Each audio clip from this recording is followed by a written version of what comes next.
그리스도교의 배경이 되는 서양 정신문화사에서 학문이 태동한 고대로부터 중세가 끝날 때까지는 소위 신중심주의 시대라고 불렸습니다.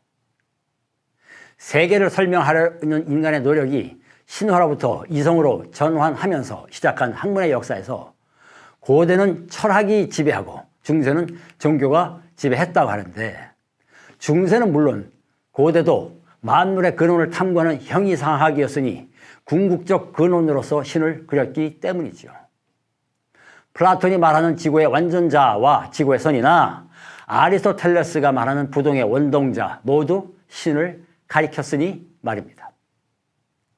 그렇게 두 번의 천년을 보낸 인류는 이제 초자연에서 자연으로 눈을 돌리게 됩니다. 당연히 추상적 상상력을 뒤로하고 눈에 보이며 손에 잡히는 자연을 사물로 간주하면서 구체적으로 관찰과 실험을 하게 되었는데요. 이른바 과학이 등장함으로써 새로운 시대인 근대를 열게 되었습니다. 이제 근대는 인간이 자연을 대상으로 탐구하는 주체가 되게 했으며, 나아가서 둘러싼 세계를 대상으로 보고 군림하게 되었습니다.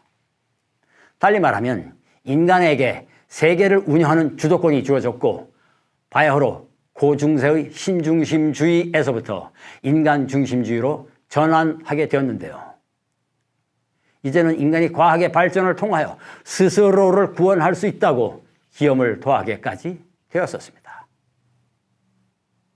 그러나 너무도 빨리 인간이 세계의 중심이 아니라는 뼈아픈 붕괴들이 일어났는데요.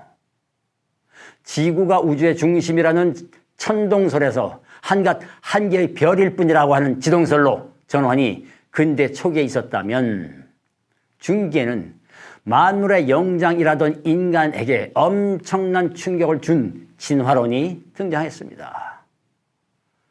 그러니 근대 말 현대 초에는 의식 아래 인간을 뒤흔든다는 무의식이 발견되면서 혁명적인 지각 변동이 일어났는데요. 게다가 우리 시대인 현대는 이제 인간이 세계에 대한 주체가 아니라 서로에게 속해 있고 서로를 만들어가는 관계라고 하는 것을 더욱 강하게 드러내게 되었습니다. 현대 철학자 하이데거가 말하는 세계 내 현존이라고 하는 것도 이를 가리킬 텐데요. 인간과 세계는 서로 얽혀 있을 뿐 아니라 누가 먼저랄 것도 없이 함께 만들어 나가고 만들어진다는 것이었죠. 명사로 있던 인간과 세계가 동사가 되는 역동적인 전환이 벌어진 것입니다. 그런데 그렇게 함께 만들어져 가던 세계가 어느 순간에 주체였던 인간 위에 군림하게 되었습니다. 공포와 위협이 우글거리는 자연을 길들여 만들어낸 세계가 이제 인간을 보호해주고 안정을 제공해주는 체계가 되었기 때문이겠지요. 그런데 그렇게 만들어진 세계는 체계 자체가 지니고 있는 원리로 움직이기 때문에 인간의 새로운 필요나 욕구에 바로 부응하기 어렵습니다. 오히려 우리 인간이 세계라는 체계의 지배를 받게 되는데요. 그러한 연유의 배경에는 근대 후기 과학과 의학 발전 덕분에 영아 사망률이 줄고 평균 수명이 늘게 됨으로써 인구가 폭발적으로 증가하게 됨에 따라 둘러싼 세계의 비중이 더욱 커졌다는 현실이 중요한 몫을 담당했을 것입니다. 물론 혼돈과 공포로부터의 보호를 위해서 안정된 세계는 인간에게는 너무도 당연하고 절실한 것이었습니다. 영속적인 질서는 미래에 대한 예측을 가능하게 해주고 따라서 안정 욕구를 충족시켜 주니까요. 이런 점에서 세계는 우리의 보호막으로서 울타리로서 삶의 터가 되었던 것입니다. 그런데 여기에 결정적인 문제가 있는데요. 그렇게 되면서 인간은 세계의 노예가 되니 말입니다. 세계가 신을 매개해 주는 듯 하더니 어느덧 신의 역할을 하게 되었기 때문이지요. 그러다 보니 심지어 세계만으로도 충분하다는 생각도 하게 되었고요. 그리고 종교도 이를 떠받쳐주는 한에서 받아들이고 믿을 만한 것이 되었던 것입니다. 인간과 세계의 관계에 대한 종교 역할에 초점을 두고 탐구한 은유 신학자 셀리 맥페이그는 다음과 같이 말합니다.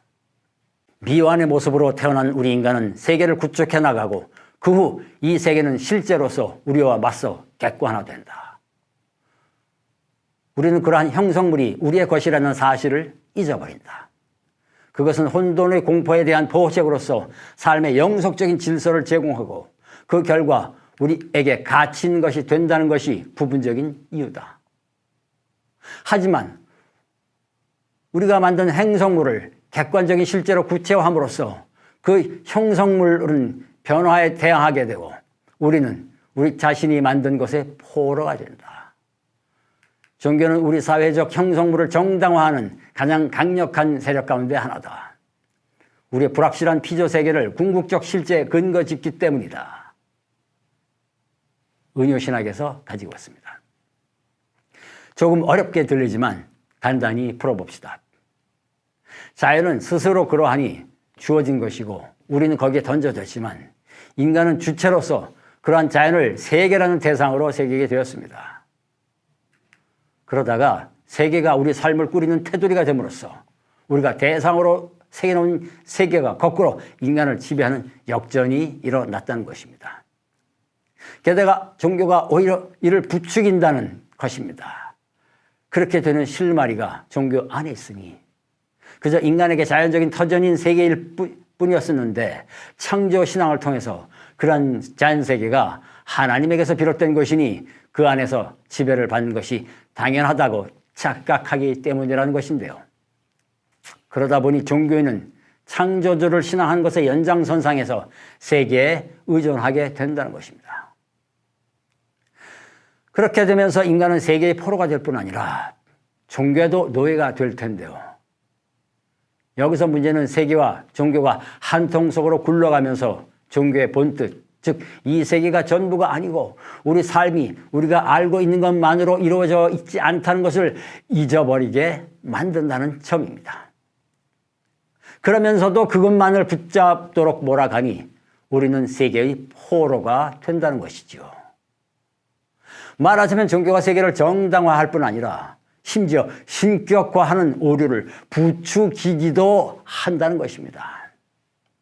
결국 자기가 만들어 놓고 이를 절대화하니 자기 안에 갇히는데 안타깝게도 그러는 줄 모르게 됩니다.